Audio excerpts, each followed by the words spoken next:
Welcome to Brainish English Stories. You said I could come, said Molly, and that you would tell me everything. I think you know everything, said Cynthia sadly. Maybe you don't know my reasons, but you know the trouble I'm in. I've been thinking a lot, said Molly, shyly and unsure. And I can't help thinking if you told my dad. Before she could finish, Cynthia stood up. No, said Cynthia. I won't do that. Unless I leave here right away. And you know I have nowhere else to go, without warning, I mean. Maybe my uncle would take me in, he's family, and would have to help me even if I'm in trouble. Or maybe I could get a job as a governess. A good governess I would be. Please, Cynthia, don't talk like that. I don't believe you've done anything very wrong. You say you haven't, and I believe you. That awful man has somehow got you into trouble, but I am sure my dad could fix it if you would just make him your friend and tell him everything. No, Molly, said Cynthia, I can't, and that's final. You can tell him if you want, but let me leave the house first. Give me that much time. You know I would never tell anything you didn't want me to tell, Cynthia, said Molly, very hurt.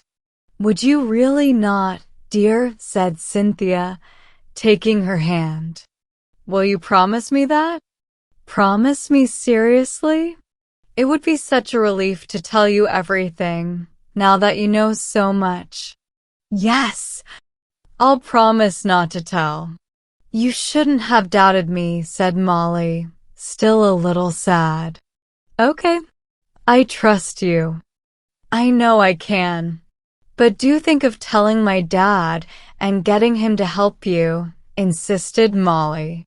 Never, said Cynthia, firmly, but more quietly than before. Do you think I forget what he said about that terrible Mr. Cox, how strict he was, and how long I was in trouble if I'm even out of it now? I am one of those people, as my mom sometimes says, I cannot live with people who don't think well of me. It may be a weakness or a sin, I'm not sure, and I don't care, but I really cannot be happy in the same house with anyone who knows my faults and thinks they are bigger than my good points. Now you know your dad would do that. I have often told you that he, and you too, Molly, have higher standards than I have ever known. Oh, I couldn't bear it. If he knew he would be so angry with me, he would never get over it, and I have liked him so much. I do like him so much. Well, never mind, dear, he won't know, said Molly. Because Cynthia was starting to cry again, at least we won't talk about it now. And you'll never talk about it again. Never, promise me, said Cynthia, taking her hand eagerly. Never until you let me. Now let me see if I can help you. Lie down on the bed, and I'll sit by you, and let's talk it over. But Cynthia sat down again in the chair by the dressing table. When did it all begin? Said Molly, after a long pause. Long ago, 4 or 5 years. I was such a child to be left all alone. It was the holidays, and my mom was away visiting, and the Donaldsons asked me to go with them to the Worcester Festival. You can't imagine how fun it all sounded, especially to me. I had been shut up in that big lonely house at Ashcombe, where my mom had her school. It belonged to Lord Cumnor, and Mr. Preston, as his agent, had to see it all painted and papered. But, besides that, he was very close to us. I think my mom thought no. I'm not sure about that. And I have enough blame to give her without telling you anything that may be just imagination. Then she paused and sat still for a minute or two, remembering the past. Molly noticed the tired and worried look on Cynthia's beautiful face. She could see how much Cynthia must have suffered from this hidden problem. Well, anyway, we were close to him, and he came to our house a lot and knew as much as anyone about my mom's affairs and all the details of her life. I'm telling you this so you can understand how natural it was for me to answer his questions when he came one day and found me, not crying, because you know I don't cry much, even though I did today, but upset and frustrated because, though my mom had written to say I could go with the Donaldsons, she never said how I was supposed to get any money for the trip, much less for clothes, and I had outgrown all my last year's dresses, and as for gloves and boots, in short, I really had hardly any. Clothes decent enough for church. Why didn't you write to her and tell her all this? Said Molly, half afraid of appearing to blame her by asking. I wish I had her letter to show you. You must have seen some of my mom's letters. Don't you know how she always seems to leave out just the important part of every fact? In this case, she talked a lot about the fun she was having and the kindness she was receiving, and her wish that I could have been with her, and her happiness that I too was going to have some fun. But the only thing that would have really helped me she left out, and that was where she was going to next. She mentioned that she was leaving the house she was staying at the day after she wrote, and that she would be home by a certain date. But I got the letter on a Saturday, and the festival began the next Tuesday. Poor Cynthia, said Molly. Still, if you had written, your letter might have been forwarded. I don't want to be hard on you, but I really don't like the idea of you being friends with that man. Said Cynthia, sighing. It's easy to judge rightly after you see the bad results of a wrong decision. I was just a young girl, almost still a child, and he was a friend to us then, besides Mom. He was the only friend I had. The Donaldsons were just kind and nice people we knew. I am sorry, said Molly humbly. I have been so happy with my dad. I can't understand how different it must have been for you. Different. I should think so. The worry about money made me hate my life. We couldn't say we were poor, it would have hurt the school, but I would have gone without if Mom and I had gotten along well, like you and Mr. Gibson do. It wasn't the poverty. It was that she never seemed to want me with her. As soon as the holidays came, she went off to some big house or another, and I guess I was at a very awkward age to have around when visitors came. Girls at my age are so sharp at figuring out motives and asking awkward questions about the little tricks and turns in conversations. They have no clear idea of what are the truths and lies of polite life. Anyway, I was very much in Mom's way, and I felt it.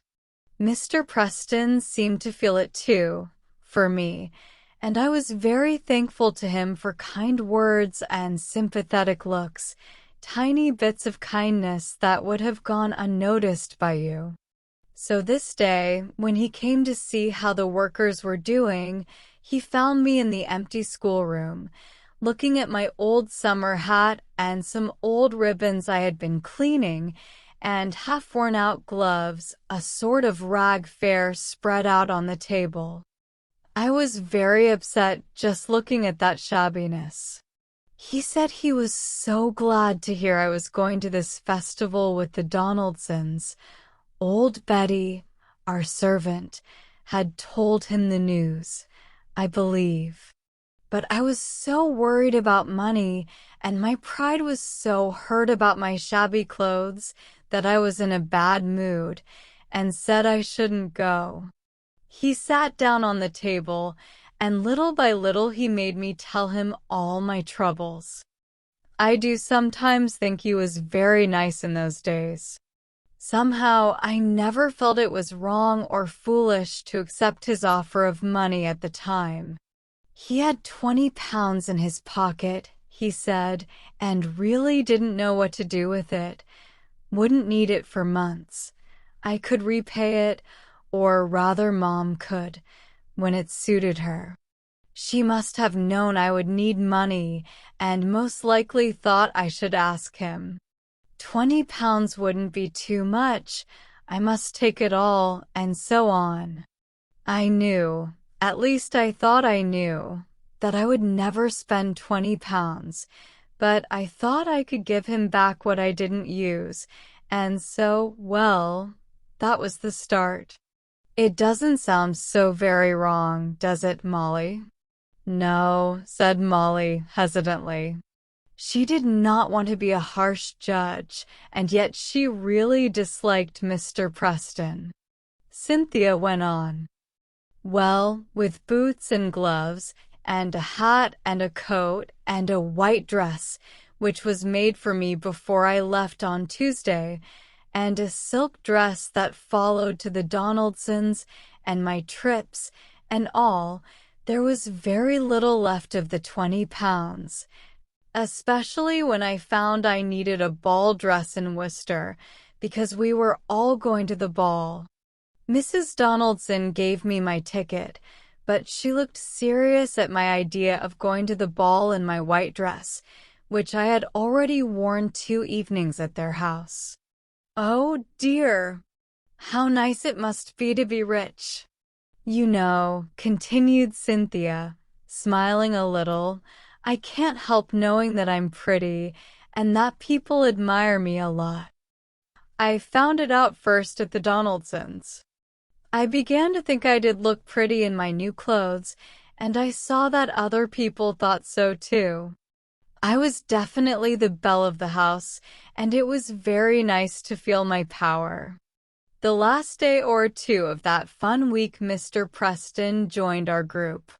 The last time he had seen me was when I was dressed in shabby clothes too small for me, half crying in my loneliness, neglected and with no money.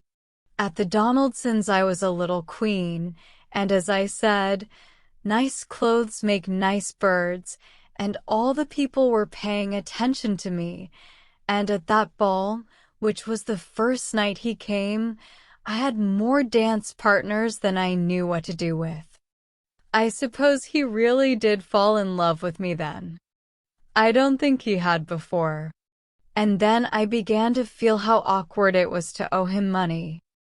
I couldn't act superior to him like I did to others. Oh!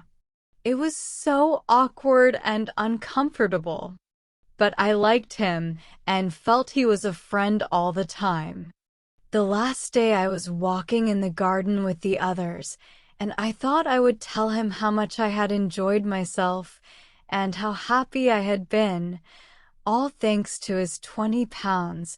I was beginning to feel like Cinderella when the clock was striking 12, and to tell him it should be repaid to him as soon as possible, though I felt sick at the thought of telling Mom, and knew enough about our affairs to understand how very difficult it would be to come up with the money. The end of our talk came very soon, for, almost to my terror, he began to talk about love to me and to beg me to promise to marry him. I was so frightened that I ran away to the others. But that night I got a letter from him, apologizing for scaring me, renewing his offer, begging for a promise of marriage, to be fulfilled at any date I would please to name. In fact, a most urgent love letter, and in it a mention of my unlucky debt, which was to be a debt no longer, only in advance of the money to be mine later, if only you can imagine it all, Molly, better than I can remember it to tell you. And what did you say? Asked Molly, breathless. I didn't answer it at all until another letter came, begging for a reply. By that time, Mom had come home, and the old daily pressure and complaint of poverty had come back. Mary Donaldson wrote to me often, praising Mr. Preston as enthusiastically as if she had been paid to do it. I had seen him as a very popular man in their group, and I liked him well enough and felt thankful to him. So I wrote and gave him my promise to marry him when I was 20, but it was to be a secret until then. And I tried to forget I had ever borrowed money from him, but somehow as soon as I felt committed to him, I began to hate him. I couldn't stand his eagerness of greeting if he ever found me alone, and Mom began to suspect, I think. I cannot tell you all the details. In fact, I didn't understand them at the time, and I don't remember clearly how it all happened now. But I know that Lady Cuxhaven sent Mom some money to be used for my education, as she called it, and Mom seemed very upset and in very low spirits, and she and I didn't get along at all. So, of course, I never dared to mention the hated £20 to her, but went on trying to think that if I was to marry Mr. Preston, it need never be paid. Very mean and wicked, I guess. But oh, Molly, I've been punished for it. For how I hate that man. But why? When did you start to dislike him? You seem to have put up with it for a long time. I don't know. I began to dislike him before I went to that school in Boulogne. He made me feel as if I was in his power, and by often reminding me of our engagement, he made me critical of his words and ways. There was also an insulting way he treated my mom. Ah, you're thinking that I'm not a very respectful daughter, and maybe I'm not, but I couldn't stand his sneaky remarks about her faults, and I hated how he showed his love for me. Then, after I had been at Lefebvre's school for half a year, a new English girl came, a cousin of his, who didn't know much about me. Now, Molly, you must forget as soon as I've told you what I'm going to say. She used to talk so much and constantly about her cousin Robert. He was the great man of the family, clearly, and how he was so handsome, and every lady was in love with him. Even a lady with a title. Lady Harriet. I bet, said Molly indignantly. I don't know, said Cynthia tiredly. I didn't care at the time, and I don't care now, for she went on to say there was a very pretty widow too, who made desperate love to him. He had often laughed with them at all her little advances, which she thought he didn't see through. And, oh, this was the man I had promised to marry, and gone into debt to, and written love letters to. So now you understand it all, Molly. No, I don't yet. What did you do when you heard how he had spoken about your mother? There was only one thing to do. I wrote and told him I hated him, and would never marry him, and would pay him back his money and the interest on it as soon as I could. Well, and me. Lefebvre brought me back my letter, unopened, I will say, and told me that she didn't allow letters to gentlemen to be sent by the pupils of her school unless she had seen their contents first. I told her he was a family friend, the agent who managed Mom's affairs.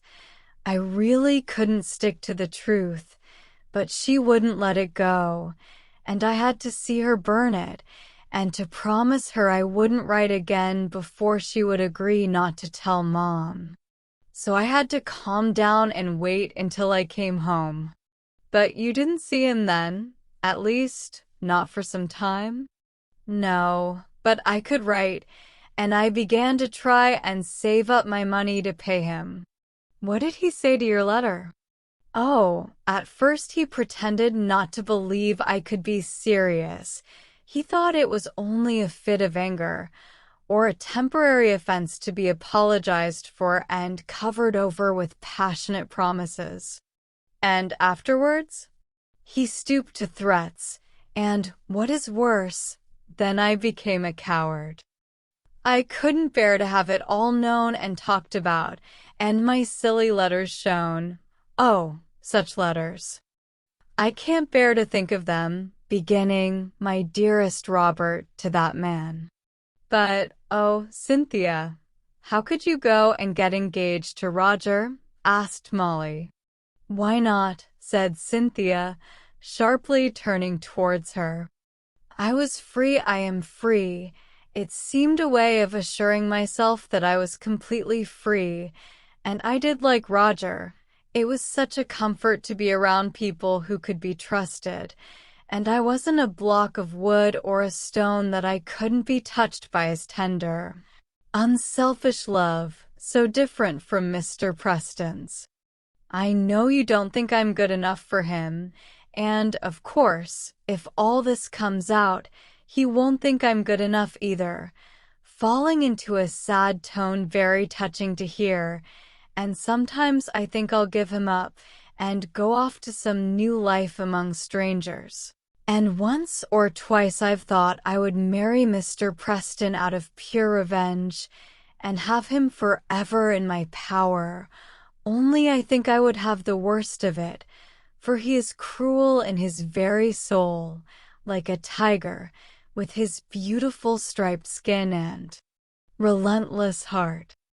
I have so begged and begged him to let me go without revealing everything. Never mind the exposure, said Molly. It will hurt him more than it will harm you. Cynthia went a little paler. But I said things in those letters about Mom. I was quick to see all her faults and hardly understood the force of her temptations, and he says he will show those letters to your father unless I agree to acknowledge our engagement.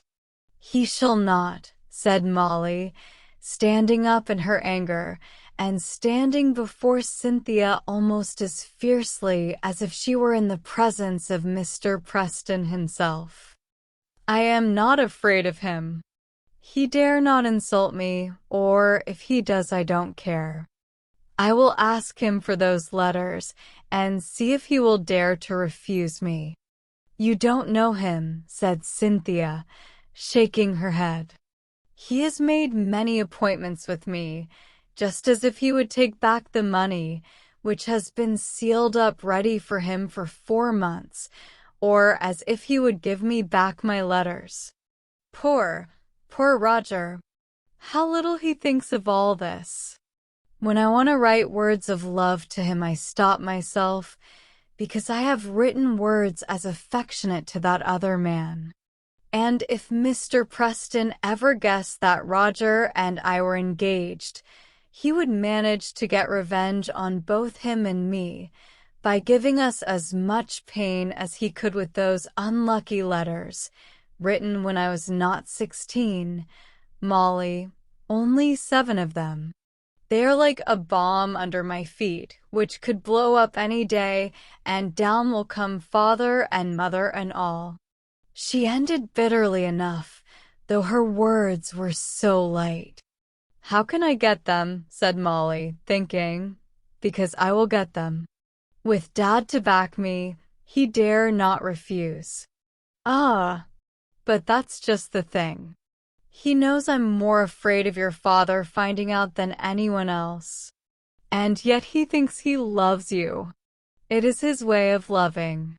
He often says he doesn't care what he does as long as he gets me to be his wife, and that after that he is sure he can make me love him.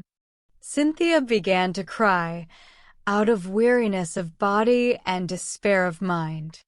Molly's arms were around her in a minute, and she pressed the beautiful head to her chest and laid her own cheek upon it, and calmed her with soothing words, just as if Cynthia were a little child.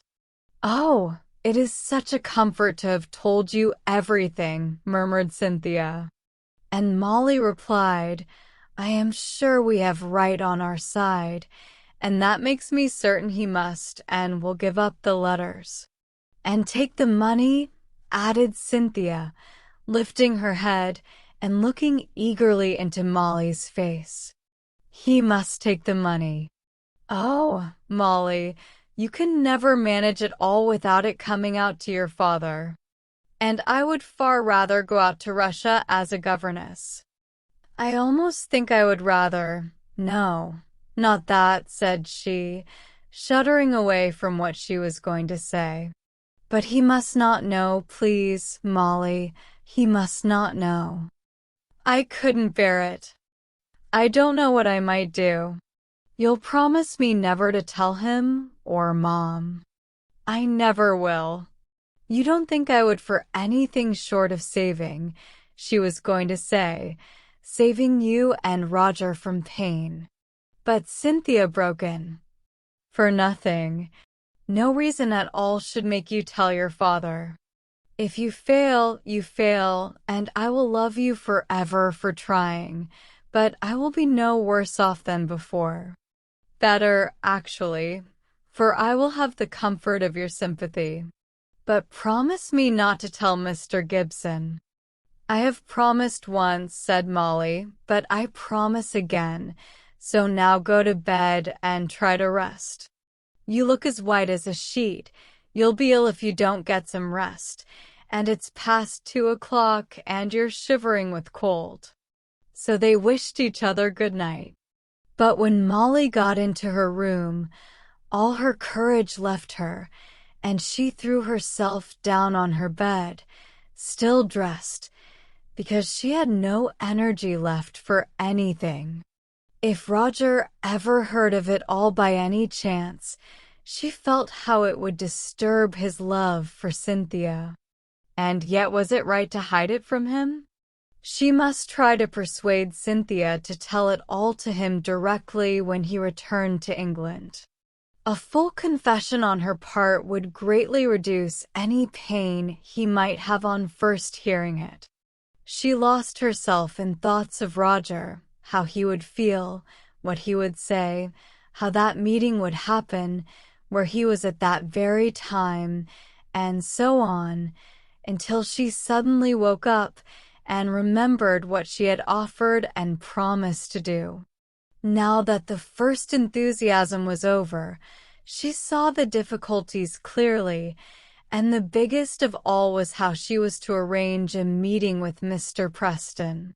How had Cynthia managed? And the letters that had passed between them too? Unwillingly, Molly was forced to realize that there must have been a lot of secret work going on beneath Cynthia's seemingly open behavior, and even more unwillingly, she began to worry that she herself might be led into such actions.